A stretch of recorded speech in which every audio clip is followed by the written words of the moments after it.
할머니, 저 기억하세요? 그 한마디에 30년 전 겨울날로 심장이 내달렸습니다. 제 앞에 선 청년은 말끔한 셔츠에 단정한 미소를 짓고 있었지만 그 눈빛 하나만큼은 분명했습니다. 그 아이였습니다. 그 국수 한 그릇에 고개 숙이며 말없이 우유 하나를 손에 쥐고 뛰어나가던 그 아이. 그날 이후로 저는 매일 생각하게 됐어요. 내가 건넨 그 한 그릇의 따뜻함이 정말 아이에게 닿았던 걸까? 그리고 지금 이 청년은 왜 다시 내 앞에 나타난 걸까? 안녕하세요. 저는 올해로 73이 된 정명자라고 합니다. 요즘은 요양병원 창가에 앉아 창밖을 바라보는 게 하루의 대부분이 됐어요. 사람들은 흔히 노년이 되면 마음이 편하다고들 말하지만 막상 살아보면 그게 꼭 진실만은 아니라는 걸 알게 되지요. 저는 지금 하루 2번 혈압을 재고 한 달에 1번 뼈주사를 맞으며 지냅니다. 허리 수술을 2번이나 받고 나니 계단 한 칸을 오르는 것도 일입니다. 걷는 건커녕 가끔은 숨 쉬는 것도 힘들어요. 하지만 이상하게도 이런 몸이 되어 가는데도 불구하고 마음은 그 어느 때보다 따뜻합니다. 그 이유요? 글쎄요. 아마도 아주 오래전 겨울날 만났던 그 아이 때문일 겁니다. 지금도 그날의 풍경이 또렷해요. 30해도 더 지난 어느 겨울이었죠. 제가 시장통에서 작은 분식집을 운영하고 있을 때였습니다. 명자 분식이라 간판도 없는 허름한 가게였지만 매일같이 어묵 국물 끓이고 김밥 싸고 라면 물 붓느라 손이 쉴 틈이 없었어요. 그날도 장사에 바쁜 오후였죠. 갑자기 유리창 너머로 누군가의 시선이 느껴졌어요. 고개를 돌려보니 얇은 패딩 하나에 뺨이 발갛게 튼 작은 아이 하나가 가게 앞에 서서 어묵통을 바라보고 있더군요. 손엔 아무것도 들려있지 않았고 신발도 해졌고 그 눈빛엔 말로 다 할 수 없는 배고픔이 담겨 있었어요. 그 순간 제가 했던 말이 뭔지 아세요? 거기 들어와. 추우니까. 딱 그 한마디였습니다. 그리고는 뜨거운 국수 한 그릇을 내어줬어요. 아이는 말없이 고개를 숙이고 국수를 먹었죠. 그 모습을 보고 있자니 어디선가 내 아이들도 저렇게 굶고 있으면 어쩌나 싶어 가슴 한쪽이 짓눌리는 기분이었어요. 계산을 하려고 하길래 손사래를 쳤습니다. 그냥 먹고 가. 다음에 또 오면 돼. 그리고는 마침 우유 박스를 정리하다가 우유 하나를 더 꺼내서 그 아이 손에 쥐어줬어요. 그랬더니 아이가 순간 눈이 커지더니 고개 숙여 인사도 안 하고 뛰어나가 버렸어요. 그게 처음이자 마지막인 줄 알았던 인연이었죠. 그 이후로도 몇 번 더 왔었고 그때마다 국수 한 그릇 우유 하나씩을 주곤 했어요. 아이는 항상 말이 없었지만 먹는 동안은 조금 덜 슬퍼 보였달까요. 그리고 그렇게 그 아이는 내 삶에서 사라졌습니다. 저는 가게 문을 닫고 허리가 망가지고 요양병원에까지 오게 됐고요. 그 긴 시간 동안 그 아이가 어디서 어떻게 살았을지는 한 번도 들어본 적이 없었죠. 그런데 말이에요. 바로 얼마 전부터 요양병원에 이상한 청년이 하나 오기 시작했습니다. 간호사도 아니고 보호자도 아니고 그렇다고 직원도 아닌데 일주일에 한두 번씩 환자들에게 과일을 나눠주고 손톱을 깎아주고 책도 읽어주더라고요. 그리고 어느 날 제 옆에 조용히 앉더니 그러는 겁니다. 할머니 저 기억 안 나세요? 그때 우유 주시던 분 맞죠? 그 순간 심장이 쿵 내려앉는 줄 알았습니다. 그 아이였습니다. 30년 전 제 국수를 말없이 먹던 그 아이. 말없이 우유를 손에 쥐고 뛰어나가던 그 아이. 이제는 다 자라 청년이 된 그 아이가 제 앞에 다시 나타난 겁니다. 말끔한 옷차림, 따뜻한 말투, 그리고 제 눈을 똑바로 마주하는 그 눈빛이 예전 그 아이의 눈과 너무도 닮아 있었어요. 그날 이후로 저는 매일 생각하게 됐어요. 내가 그때 베푼 그 작은 친절이 어떤 의미였을까? 그 아이는 그걸 잊지 않고 있었을까? 그리고 지금 다시 찾아온 이유는 뭘까? 그래서 오늘 그 이야기를 드리려 해요. 우유 하나가 만들어낸 인연, 그리고 그 인연이 다시 나를 따뜻하게 안아준 기적 같은 이야기. 그 아이는 제게 말해줬어요. 사람이 주는 따뜻함은 결국 사람에게 돌아온다고요. 이제부터 그 이야기를 들려드릴게요. 그 아이에 관한 이야기입니다.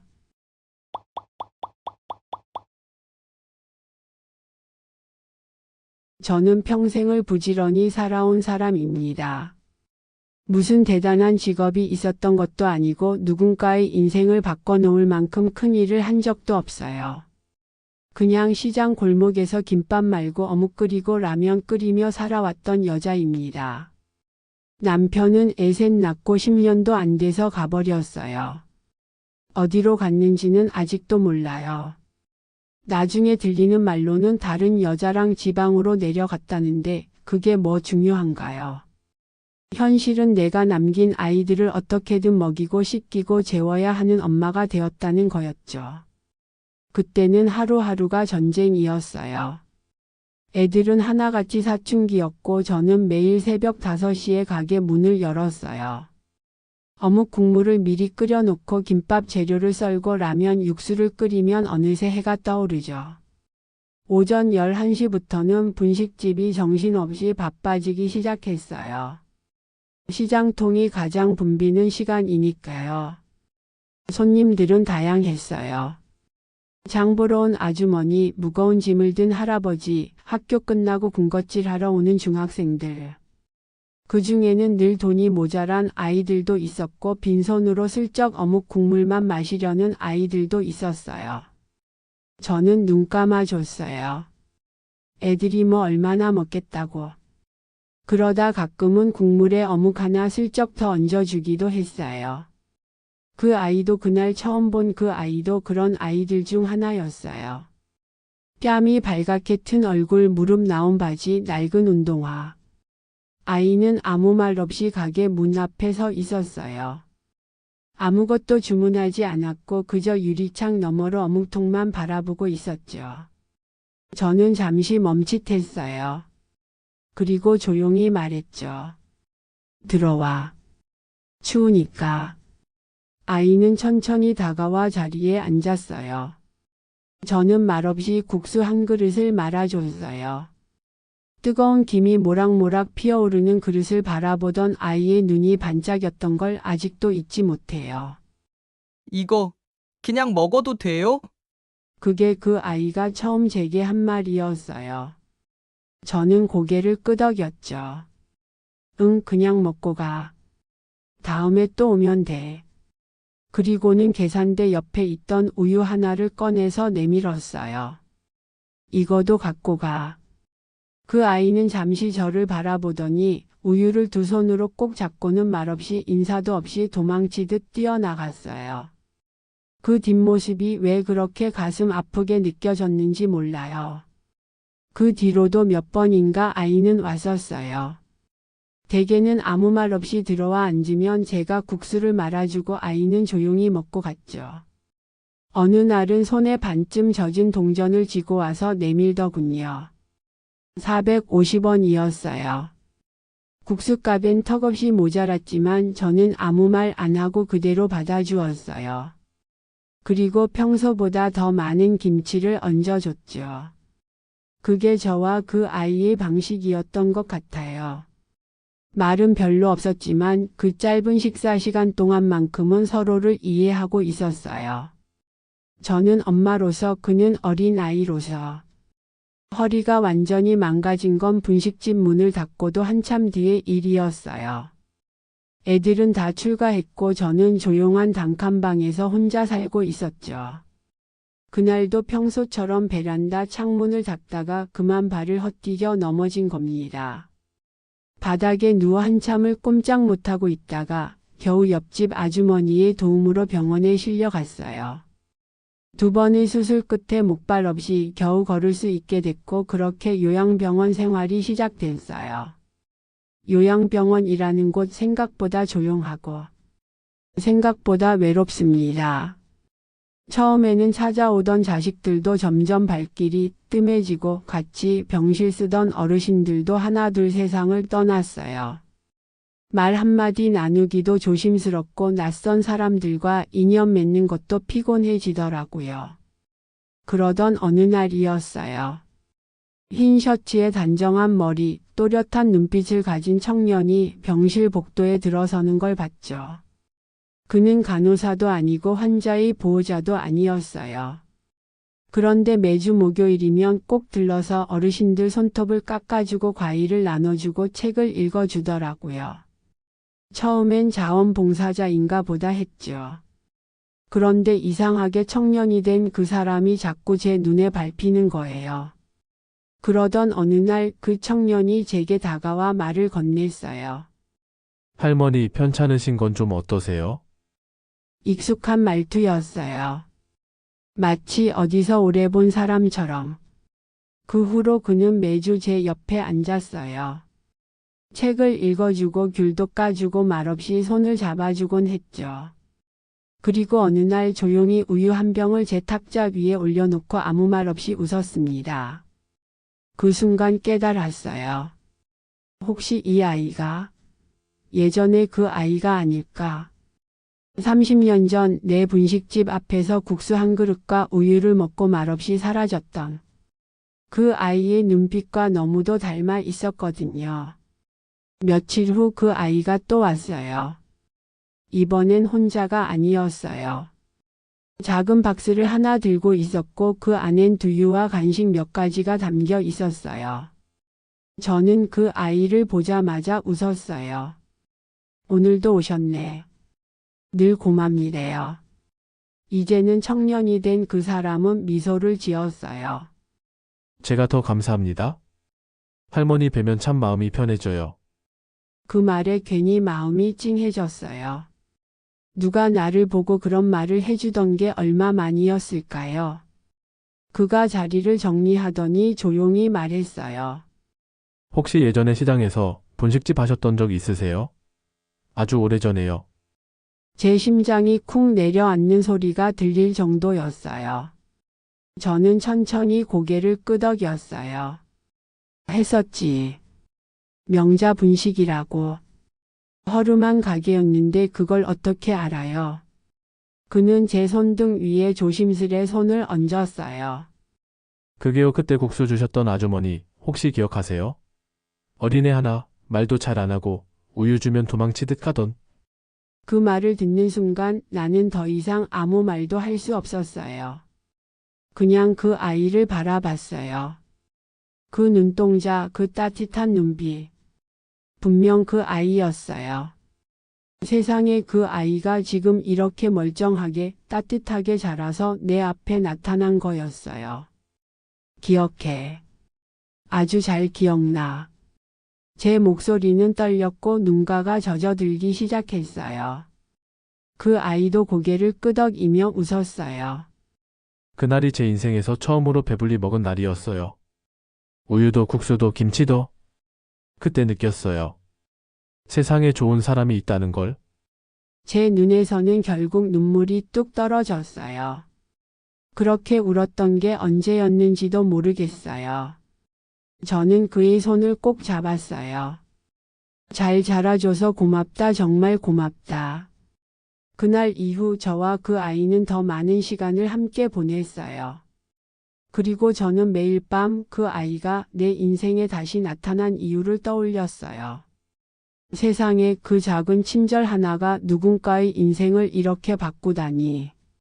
그날 이후로 그 아이는 더 자주 찾아왔어요. 이제는 말없이 책을 읽어주거나 제 얘기를 들어주는 것만으로도 충분했죠. 저는 그 아이 앞에서 내 삶의 이야기를 하나둘 꺼내기 시작했어요.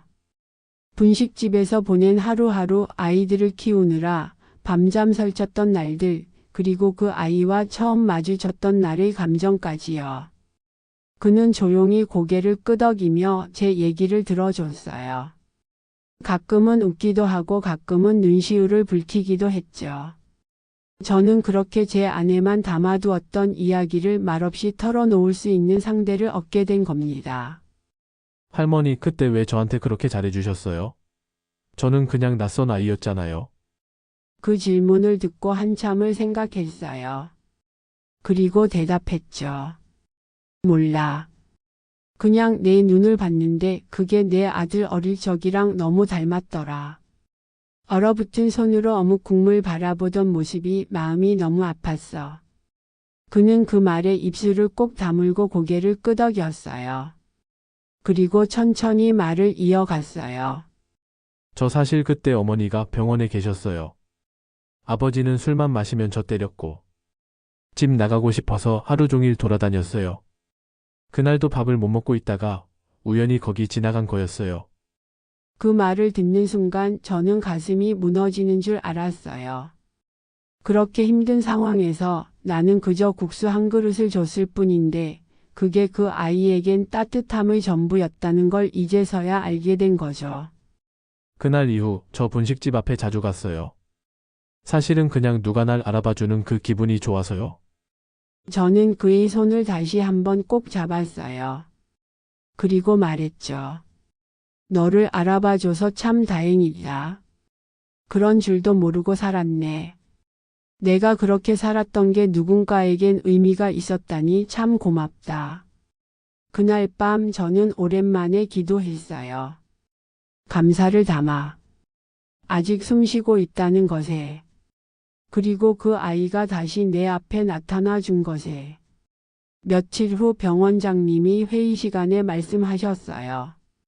이번에 우리 병원에 후원을 약속하신 분이 계십니다.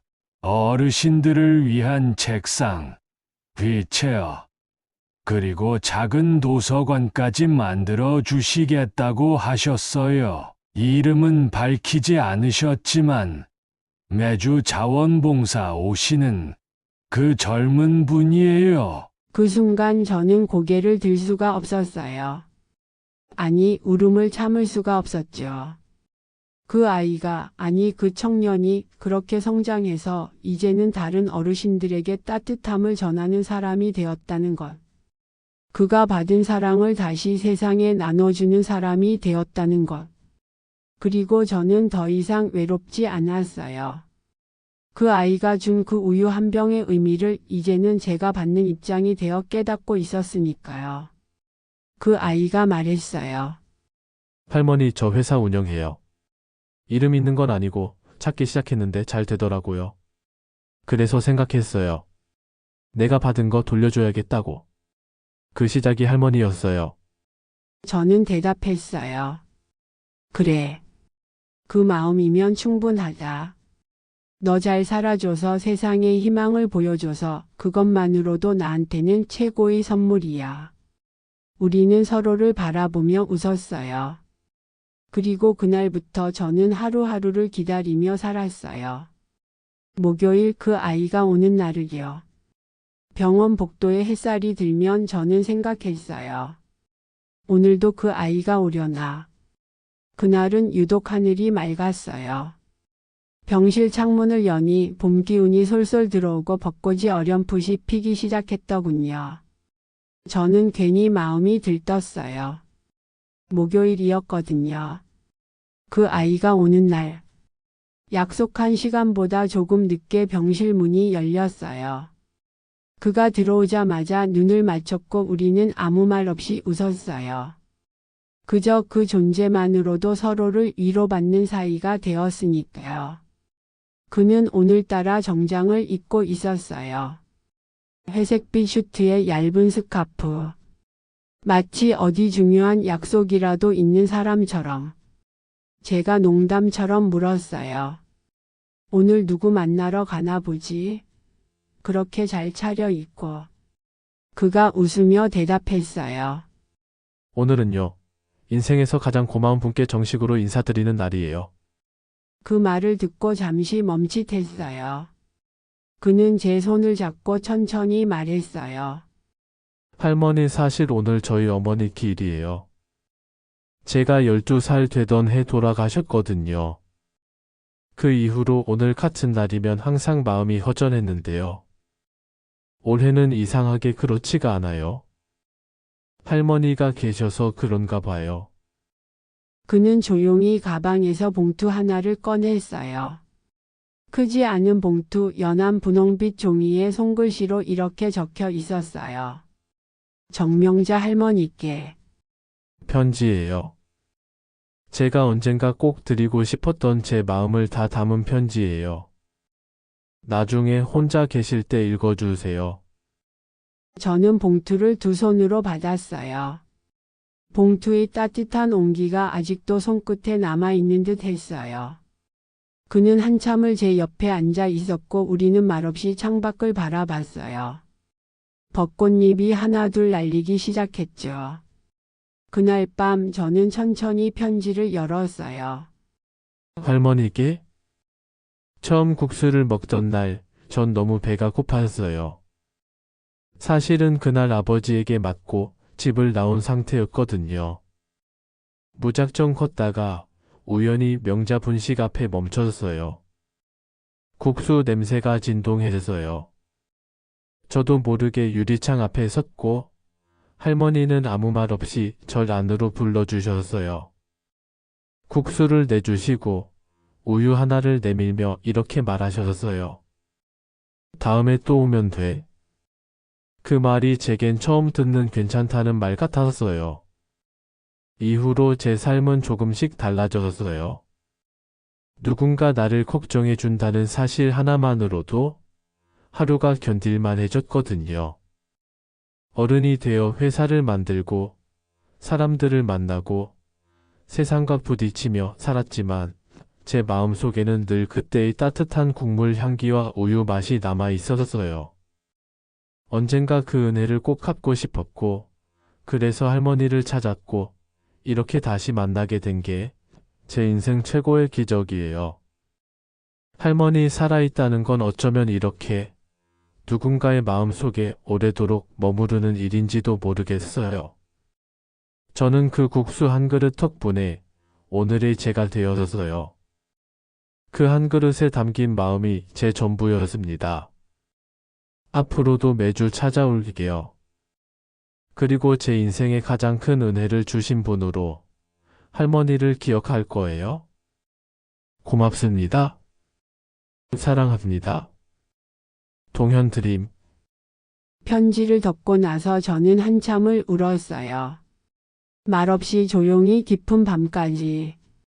나는 별거 아닌 삶을 살았다고 생각했어요. 어묵국과 김밥, 국수 한 그릇 팔면서 아이 셋을 키운 삶이 뭐 대단하겠냐고. 그런데 그게 누군가에겐 희망이었고 시작이었고 세상으로 이어지는 달이었다는 걸 나는 이제야 알게 되었어요. 나는 이제 더 이상 외롭지 않아요. 왜냐하면 그 아이가 제 곁에 있잖아요. 그리고 제 인생에도 참 고운 날이 있었다는 걸 누군가가 기억해주고 있으니까요. 며칠이 지나고 봄은 완연해졌습니다. 병실 창밖으론 연두빛 나뭇잎들이 햇빛에 반짝였고 간간히 병원 정원에서 아이들 웃음소리가 들려오곤 했어요. 저는 그 웃음소리를 들을 때마다 문득 제 손을 잡아주던 그 아이의 손길을 떠올리곤 했습니다. 삶이란 참 묘하지요. 저는 그저 분식집에서 국수 말던 아주머니였고 세월이 지나 요양병원에 누워있는 한 노인이 되었지만 제가 누군가의 인생에 단 한 번이라도 따뜻한 기억으로 남았다는 사실 하나만으로 제 삶이 참 소중하게 느껴졌습니다. 누군가는 말합니다. 나이 들면 인생이 허무하다고요. 하지만 저는 이제 압니다.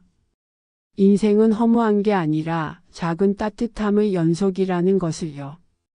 국수 한 그릇, 우유 하나, 말없이 내미는 손길 하나가 누군가의 인생을 바꾸기도 하고 때로는 그 사람이 다시 내 삶을 밝혀주는 등불이 되기도 하더군요. 요즘은 제게도 작은 꿈이 생겼어요. 병원 근처에 조그만 도서관이 들어선다고 했죠.